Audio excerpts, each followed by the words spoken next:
রাজনীতিতে ভাই অনেক কথাই হয়। জামাতের আমির সাহেবের কথাও তো আমরা শুনেছি আওয়ামী লীগকে নিয়ে। শুনেননি যে উনি বলেননি কত নরম সুরে কথাবার্তা বলেছেন, ভারতকে নিয়েও কথাবার্তা, আপনি কোনটা কোনো মিন করছেন যদি একটু প্রতিহিংসা, বলেন। কোনো কিছুই শক্ত কোনো কিছু করা হবে না তারা যদি আসতে পারে, এরকম একটা বক্তব্য ওনার। যাই হোক, অনেকগুলো বক্তব্যতেই সুর একই, তাল লয় সব ঠিক রেখেছে আওয়ামী লীগের পক্ষে, সুর ঠিক রেখেছে।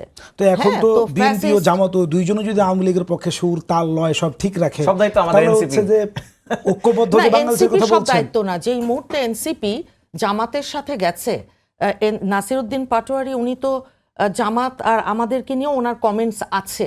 এখন তার পরবর্তীতে আমার ছোট ভাই যে বসে আছেন, আর আমরা খুব আশা করেছিলাম নতুন প্রজন্ম তারাই তো নেতৃত্ব দিবে সামনে।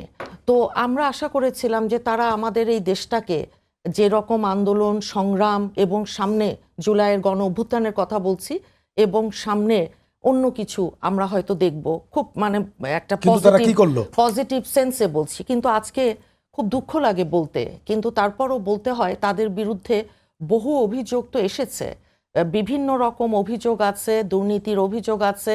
আর সবচাইতে বড় কথা, জামাতের সাথে যাওয়াতে তাদের যে তরুণ ভোটার, তাদের যে একেবারে ভোট ব্যাংক যেটা ছিল, সেটা তো তছনছ হয়ে গেছে। এখন তো জামাতের সাথে তাদের যাওয়ার কোনো অভিযোগ তো ভোট ব্যাংক তাদের সবাইকে আছে, নিতে হবে, এটা কারণ আমরা সবাই বিশ্বাস করি জামাতের না। সঙ্গে যাওয়ার অভিজ্ঞতা আছে। না, সেটা না।